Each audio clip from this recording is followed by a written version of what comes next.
Okay, good morning, everyone.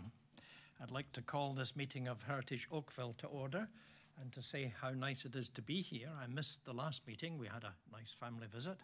And thank you to Jerry for so competently and capably managing the business of the meeting in my absence. We are physically present here today, but we're also live streamed, and there may be people watching us from home. And if they are and they haven't got a copy of the agenda, they should log on to oakville.ca. And if they just look around a wee bit, they'll find agendas and minutes of previous meetings, and they can follow on from what we're doing.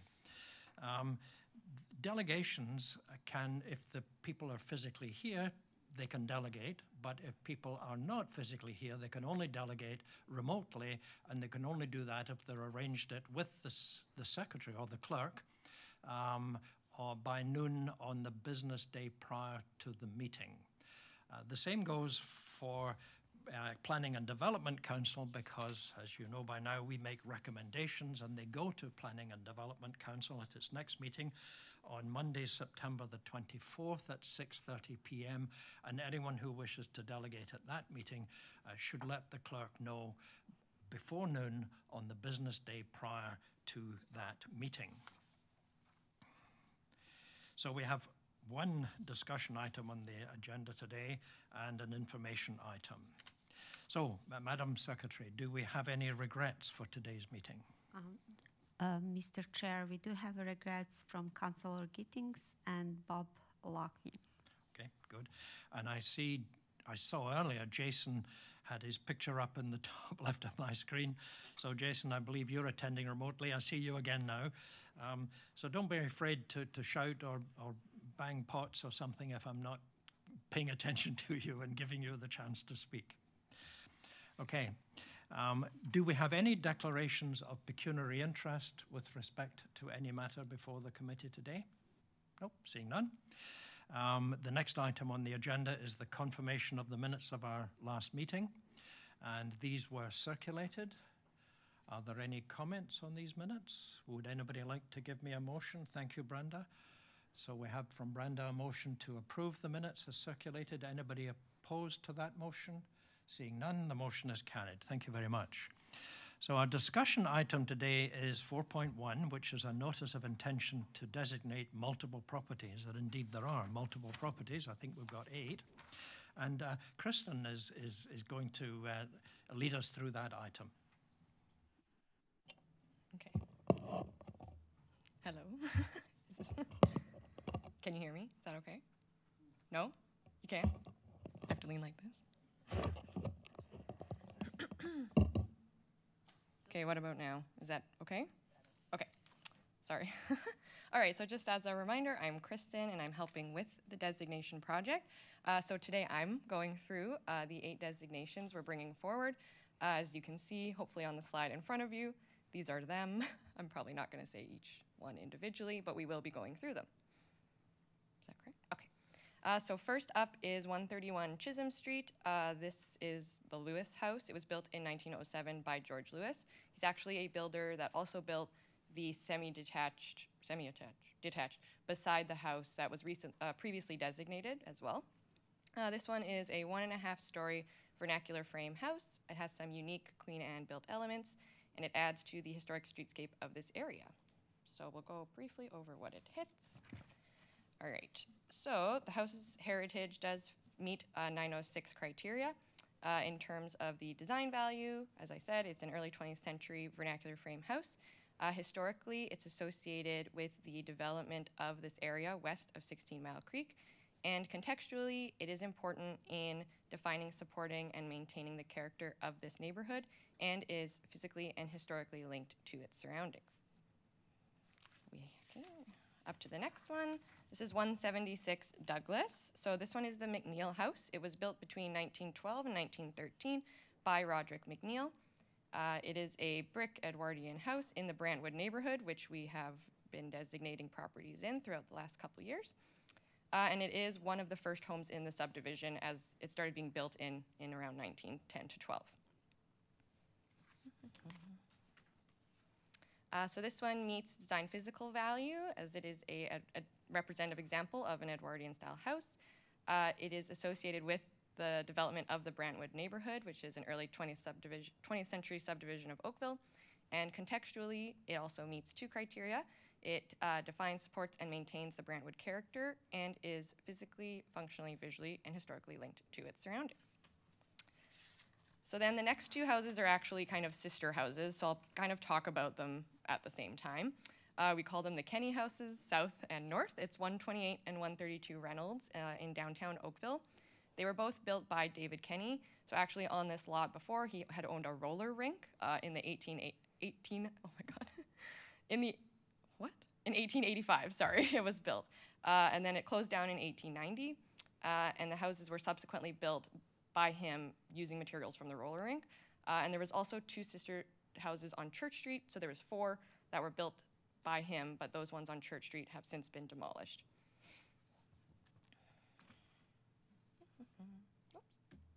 Okay, so both of them hit the same point, so I'll just skip this one for 128, but this is 132, and that's just beside it on the north side.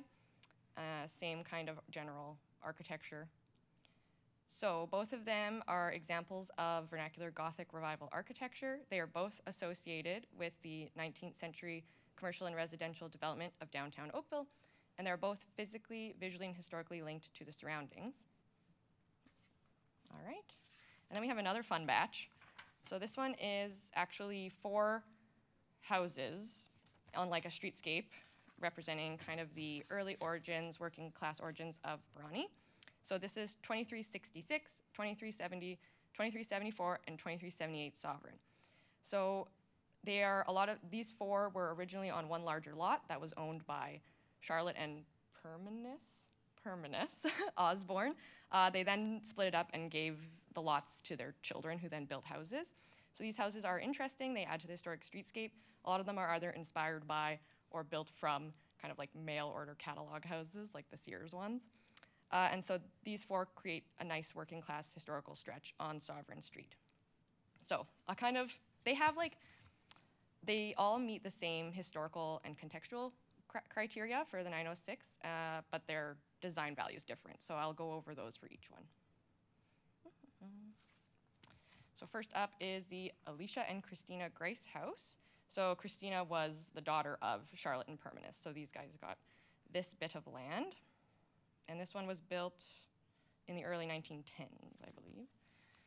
So this one is a representative example of a 1910s vernacular Dutch colonial revival house, and it is associated with the late 19th and early 20th century residential development for working class residents in Brawny Village, and it is physically, functionally, visually, and historically linked to its surroundings. So again, those last 2 points are going to be the same for all the 4 houses. I'll just differentiate the design and the time it was built. So next is the Percy and Olive Joyce house, which was actually built around 1912 by Maud and Thomas Page. So Maud is, again, a daughter of Permanus and Charlotte. They only lived in the house briefly, though, and then they sold it to Percy and Olive Joyce. And this couple lived in the house for the longest amount of time, which is why it's been named after them. And the Joyce family is historically significant to Brawny, the extended Joyce family. And this one is a representative example of a circa 1912 vernacular frameworker's cottage. Up next is 2374 Sovereign, which is the James and Catherine Taylor house. Catherine is another daughter, and they got this piece of land, and you can kind of see a similarity with the catalog-style house. And this one is a circa 1915 frameworker's cottage, and again, the same historical and contextual values. And finally, we have 2378 Sovereign, which was the actual house of Permanus and Charlotte Osborne. Again, they owned the original larger lot. And this house was built around 1912-ish. And again, this is a vernacular frameworker's cottage, circa 1912, and the same 2 historical and contextual values as the other 3. So that's the staff recommendation, is to designate these 8 properties under the Ontario Heritage Act. And I guess that's it, if anyone has questions. Thank you, Kirsten. It's fascinating to hear about a roller rink in 1880. We were really ahead of the times in Oakville, I guess. And also, when you see what's described as workers' homes and workers' cottages, I don't think there's many workers could afford these homes or cottages any longer. Anyway, thank you very much, Kirsten. Does anyone have any questions of Kirsten? Yes, Brenda. Thank you, Mr. Chair, and through you. I'm just wondering, for the house on Kenny Street, I believe it's 128, will the designation affect the color of the house? Will they have to repaint it? Through you, Mr. Chair, to Brenda, the colors aren't protected, so I mean, they could be, you know, repainted in the future. The one with the painted brick, ideally, we'd like to see brick not painted. So obviously, in the future, if there was, there'd be support for removal of paint, you know, from that facade. From any of the facades where brick has been painted, we would support that. Obviously, if it's done correctly. Unfortunately, sometimes with brick painted surfaces, you almost have to keep painting them. But certainly, there's no requirement for specific colors or anything like that. Okay, thank you. And the goal, just to continue on with those two, you know, we understand there will be obviously development in the downtown area. The goal is to really try to protect, as with the sovereign homes, sort of the front of the building, not just necessarily the exact facade, but maybe a little bit on each side. But understanding that over time there will be development in those areas. But we're really trying to protect that streetscape and the original, you know, 1.5 and 2-story streetscapes for both Sovereign and Reynolds Street, if that helps. Okay, thank you. Good, thank you. All right, Brenda? Good. Any other questions? Yes, Carrie. Through you, Mr. Chair, can you have each of the owners acknowledged and agreed to these designations? Through you, Mr. Chair, to Jerry, all of them except for Reynolds Street, we're still trying to work with the owners on Reynolds Street. The Sovereign properties, the 4 properties, we've been working with the owner really closely. Again, acknowledging that there will be future development on those sites in Brawny, but just protecting that streetscape. And Chisholm and Douglas, we've worked with quite closely. Reynolds Street, we are still trying to get there. We haven't been to council yet, so we're hoping that happens before the council meeting. Okay, Carrie? Okay, good. Any other questions? Nope, good. Any discussion? We have a staff recommendation before us that we recommend to council that they issue a notice of intention to designate these properties. Would somebody like to give me that motion? Thank you, Jonathan. So Jonathan has made the motion to adopt the staff recommendation. Is there any further discussion on that? Anyone opposed to that motion? The motion is carried. Thank you very much. Okay. So the next item, this was on a slight revision to the agenda. We do have a permanent item in our agenda for information items where we take a regular report. And so item 5.1 and 5.2, you got notice of this from the Secretary. So 5.1 is an update on the Heritage Conservation District project. And that's... Thank you, Yes. Mr. Chair. Good. Just a quick update for our committee. The work on the latest draft of the planning guidelines for the old Oakville Heritage Conservation District continues in close collaboration with the Oakville Lakeside Residents Association. And so staff are working through a series of edits, which would lead to a statutory public meeting this fall with that document for public review and council review, and that will be a date yet to be determined, but we're getting closer. Good. Happy to answer any questions. Thank you, Kirk. Anyone, any questions of Kirk? No? Good. The next information item is the designation project update. And that's Carolyn. Yes, thank you, Mr. Chair.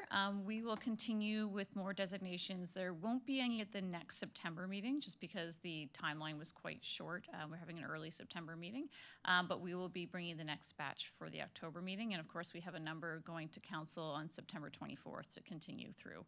So trucking along as we are. Good. Was there any extension? I know there was discussion about making a recommendation to the province to sort of lengthen the timeline for those municipalities that just simply didn't have the horsepower to get it done in time. How did that go? Through you, Mr. Chair, that was extended until January 1st, 2027. So there is more time for municipalities to deal with listed properties, which is helpful. For us, we already have the staff, so we're continuing through with our designations as we'd already planned to proceed, getting most of them hopefully done by the new year. But it does help in certain circumstances where we need a little bit more time to work with owners.